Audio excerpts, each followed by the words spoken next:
రంగంలో మైక్రోసాఫ్ట్ తీసుకున్న తాజా నిర్ణయం ఉద్యోగుల్లో తీవ్ర కలవరాన్ని రేపుతోంది. సంస్థ అంతర్గతంగా పంపిన ఓ అధికారిక సమాచారం ప్రకారం అమ్మకాలు, గేమింగ్ విభాగాల నుంచి భారీగా ఉద్యోగాలను తొలగిస్తున్నారు. మొత్తం ఉద్యోగుల్లో దాదాపు 2% కంటే ఎక్కువ మంది ఈ నిర్ణయం వల్ల ఉపాధి కోల్పోనున్నారు. అయితే గత ఏడాదితో పోలిస్తే ఈసారి తొలగింపుల సంఖ్య కొంత తగ్గినప్పటికీ గేమింగ్ రంగంపై మాత్రం దీని ప్రభావం తీవ్రంగా ఉంది. ఎక్స్బాక్స్ విభాగం కొత్త అధిపతి ఆశా శర్మ ఉద్యోగులకు పంపిన సందేశంలో తమ వ్యాపారం ప్రస్తుతం ఆరోగ్యకరంగా లేదని స్పష్టం చేశారు. ఇతర పోటీ సంస్థలతో పోలిస్తే తమ లాభాల శాతం 3 నుంచి 10 రెట్లు తక్కువగా ఉందని, అందుకే ఈ విభాగాన్ని పూర్తిగా ప్రక్షాళన చేయక తప్పడం లేదని ఆమె పేర్కొన్నారు.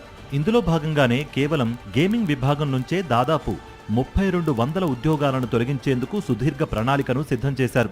అందులో భాగంగా సగానికి పైగా ఉద్యోగులను ఇప్పటికే తొలగించారు. మిగిలిన వారిని రాబోయే నెలల్లో దశలవారీగా తొలగించనున్నారు. ఈ సంక్షోభం కేవలం ఉద్యోగాల కోతతోనే ఆగలేదు.